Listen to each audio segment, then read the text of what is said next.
It's your boy Simply P, back again with another daily dose with my boy Tall Guy. What's happening with y'all, baby? Riding in the big pickup. Oh yeah. So man, I wanted to have my guy on my channel, man, just to talk about, just to interview him, talking about story of his life, and just so he can share his motivation on my channel, on my platform. Absolutely. I appreciate him having me here. Yeah, man. So let's start with your childhood, man. You grew up in Minneapolis. Tell us a little bit about your childhood. Grew up in North Minneapolis. My dad got like 9 kids. My mom got 4 boys. And Damn. Grew up just like everybody else in the hood. You know what I mean? Wanted a lot, didn't have a lot, So, but we got by. Tell me about like some of your biggest influence. I know your brother, man, DJ, is like your ace. Tell me about him and y'all relationship and just how you view him, man. Right. Well, he has a YouTube channel, Life with DNA. Everybody go subscribe to his YouTube channel. We'll put it up in the description below. Yeah, appreciate that, brother. But yeah, he was always my biggest inspiration and motivation. The reason why is because my family, my dad has 5 boys. 3 of us have been to prison, so it'll give you an understanding, of the demographic, you know what I mean, and how we grew up. Straight up. And then let alone the other crime rate percentages and all that stuff that, goes on in the hood in Minnesota and any other hood around the country. So my little brother, he kind of he didn't have the best influences, let's just put it like that, and I'm not exempt from that either.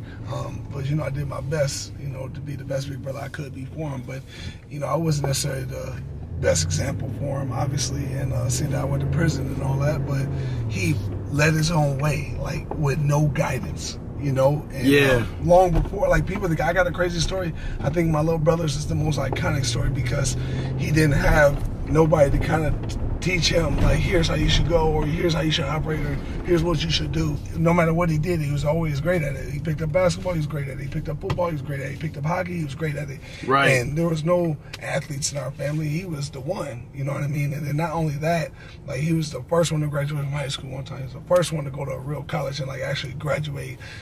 He was the first one to get married. He was the first, he broke the mold, man. Yeah, he said that. I'm so proud of him. You know what I mean? He picked up boxing, now he's about to go to the Olympics. Oh, wow. And he's a police officer. He's a full-time police officer while being a full-time boxer, while being a full-time husband, while being a full-time soon-to-be father.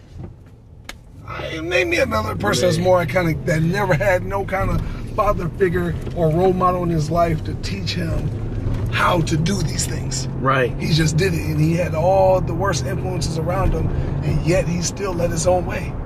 That's iconic to me, and I wouldn't be who I am without him. No question. If you were to tell me one person you just kind of pluck out my life, and I wouldn't be who I am, it'd be my little brother and my mom.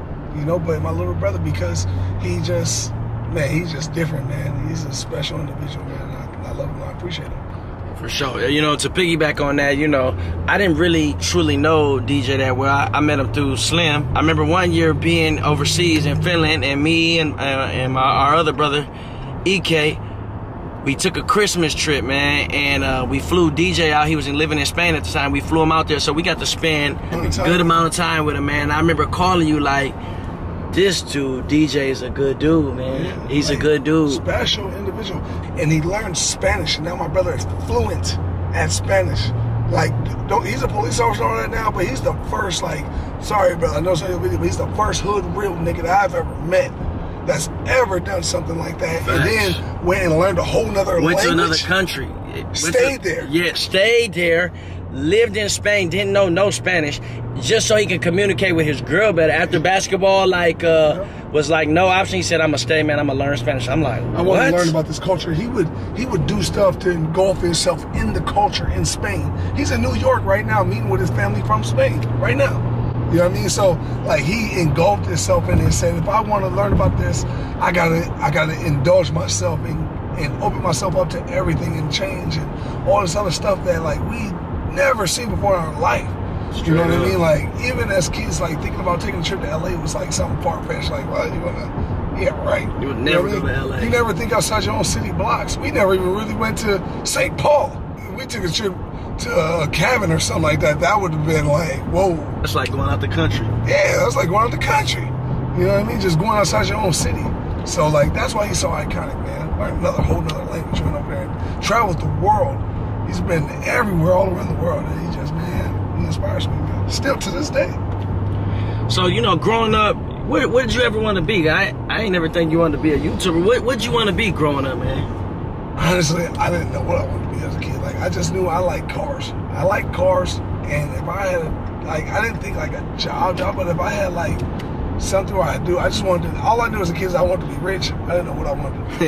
You know what I mean? We all want to be rich. I just wanted to be rich. I just don't want to be broke no more. No, I just don't want to be broke no more. I want to be eating goddamn oodles and noodles for the rest of my life. And chili dogs and bologna sandwiches. You know what I mean? With the red strip around the bologna. You know, that was a big delicacy if you could microwave that joint. You know it was done. Don't let you have sour cream for the chili dogs, boy. It was game over. You know what I mean? But man, listen, I just didn't want to eat the butt breads no more. You remember they ate the butt breads at the end of the loaf? Man. This dude is crazy, man. I hate sandwiches to this day because of that. But I knew I always liked cars. I was a kid and I always liked drawing. You know, I haven't drawn in a long time since prison, but like, I thought maybe it'd probably be one of those two. Right. I didn't watch basketball or football or nothing like that, so I wasn't sure. Just typical dude in the hood, like, you know what I'm saying? Like, I wasn't thinking sports. I wasn't thinking I wanted to go to the NBA because I didn't care about basketball. I never played basketball. I didn't think of NFL because I never cared about football. I never wanted to play football. I never wanted to do no sports. I was never interested in sports at all. You know what I mean? So it's just like, it's crazy how that changed, but yeah, I was never into it at all. I knew it probably would have been something like with cars or either drawing. Yeah, I knew it was going to be one of the two. Tell me about your high school experience. What high school experience? I only went there for a little bit, then I dropped out. And that was pretty much it. Like, I went for like a week for real, but then it was probably like a year on and off. But then I just kept getting into fights. I was bummy. I had holes in my shoes. Like, it just wasn't the place for me. So it was like, in the high school's a place where you gotta be popular, you gotta be in the in crowds and all that, and people be playing with you, and I'm not the one to be playing with because I'm gonna fight you. You know what I'm saying? So it's like I didn't like none of that. So I just didn't like it, and I hated the whole scene of high school. So it just wasn't for me. So I dropped out, and then yeah, from there it was selling drugs, and it was just all downhill from there. So this is crazy, man. Like, you know, I've known you, man. You got a great spirit. You so driven. How does a person like you get caught up, you know, in the wrong crowd like that, man? And like, you know, robbing people, that ain't you. What, you know, what happened? I mean, I've always been a good dude. Like, the same person I am now is the same person I am when I was robbing people. You know what I'm saying? Like, I was always like a laughing guy, a fun guy, you know what I'm saying? But the thing was, it was just like, man, I needed something and they had it. You know what I mean? I didn't feel like I had no other choice. You know, like, obviously I was 100% wrong. Yeah. But at the time, I was super uneducated. And the people above me, my parents and all, they are uneducated too. So ain't nobody there to teach me. You know, so I kind of had to teach myself from trial and error. And prison was my trial and error. So before that, like, I thought, like, you know, if you wasn't playing basketball or doing sports, you couldn't make it out the hood. If you weren't, it was like three things. If you weren't doing sports, you were book smart. If you weren't book smart, then you were doing some academic scholarship or, you know, or something like that, right. Of that sort. Like, you had to be doing, like, one of those things. And if you weren't doing that, then it's just, like, tight on you. You're going to be working a job for the rest of your life. And I was working jobs ever since I was, like, 14, 15 years old. But it was, like, it wasn't enough to, you know what I mean? Yeah, like the hood niggas in the hood, it was living. Now I'm over here type punching this joint. I'm putting 8 hours in type of week type. You know, it ain't possible, but that's what it felt like. So, and then I wasn't living good. So I said, man, I would do that. And then I just kind of looked at it like a means to an end. Like I had to do it, but I didn't have to do it. It was just stupid, you know, but I made the mistake and yeah, I had to pay for it and I learned in there. So you walk into prison the first day, like, what's going through your mind, fam? How did I get here?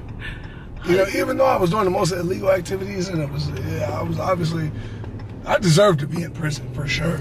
You know, but the thing is even though I was in there, like, I don't know, it just felt like I was never supposed to be there. You know what I mean? Even though I was doing all these activities that would for sure put you in prison. Damn.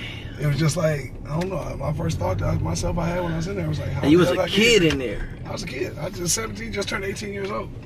So it was like, I was for sure a kid. No question about it. Mentally and physically. You know what I mean? So tell me about that first night, fam. Oh man, the first night was crazy because like you hear people in there crying and losing their mind. And I'm just sitting in there just in shock. I mean, really, I kind of already was kind of over it because I had already like been to jail a million times, got out on bail, got arrested again. Like I had already been kind of through the ringer.